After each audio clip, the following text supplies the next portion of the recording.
Salut à tous, nouveau top flop. J'ai déjà fait donc l'ID7, j'ai fait aussi la IC3 et puis j'ai reparlé de la R5 et on va faire le top flop de la Renault R5 en 2024.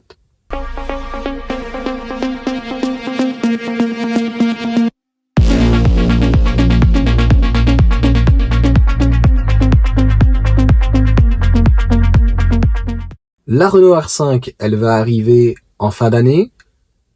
Selon Lucas Demeo, c'est pas moi qui le dis, on devra avoir le prix à Genève. Donc c'est en mars normalement 2024. D'ailleurs, je lance un petit appel, mais je ne suis pas sûr.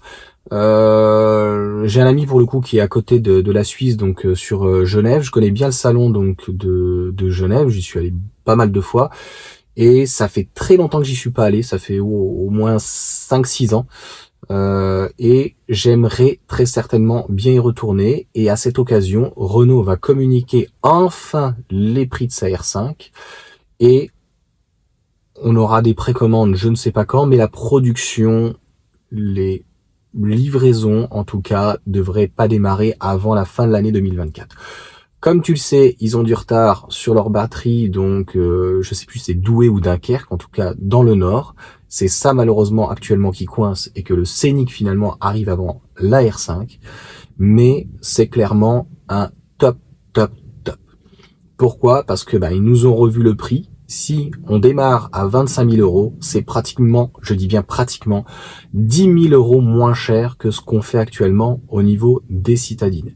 C'est surtout, on va retrouver un intérieur grossièrement de Mégane, revu d'une manière allégée. J'étais un petit peu déçu quand même, donc sur le Scénic, on va en reparler du top flop, donc du Scénic, parce que finalement c'est le même intérieur que la Mégane, c'est le même intérieur que l'Austral, etc., etc., etc., que le Rafale.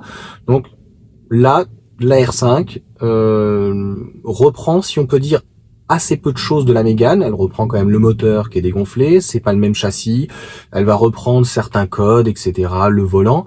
Mais le véhicule vraiment a sa propre identité.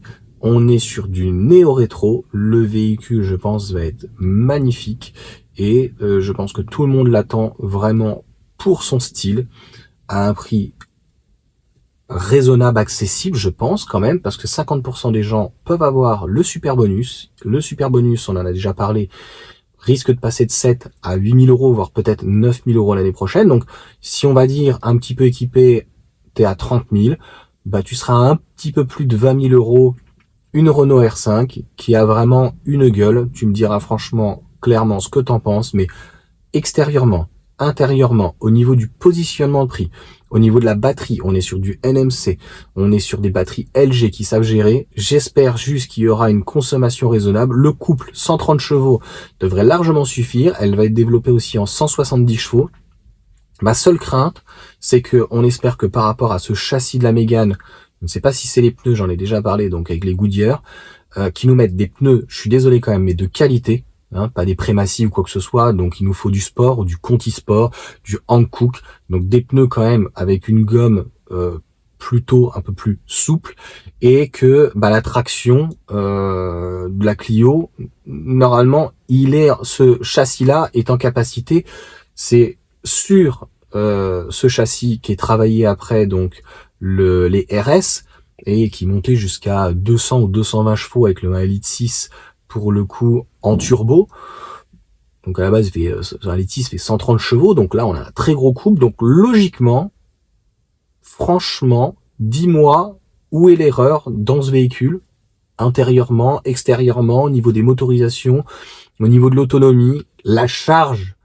Est-ce que ça va être revu? Ça aussi, on espère clairement, parce que là, Renault, c'est vraiment, je crois, leur bête noire. Alors dis-moi après, voilà, si j'ai oublié les petites choses, moi clairement, elle peut m'intéresser à la place de la Mégane. C'est l'avantage des électriques, normalement. On a plus d'habitabilité à l'intérieur, un peu plus large, donc même avec 3 enfants pour le quotidien, pour des petits trajets. Si je fais 5000 km, on va dire, par an et avec le modèle Y, je fais l'ensemble de mes kilomètres, à peu près 20 ou 25 000, je pourrais même à l'extrême délaisser et avoir donc un petit véhicule de 4 mètres. Aujourd'hui, c'est pas possible. Une i208, c'est trop cher pour ce que c'est, et on n'a pas de plancher plat, et à l'arrière, malheureusement, si je dois mettre mes 3 enfants à l'arrière, Ça déborde de toute façon physiquement et ça déborde. Tu connais les enfants, hein? Allez, ciao.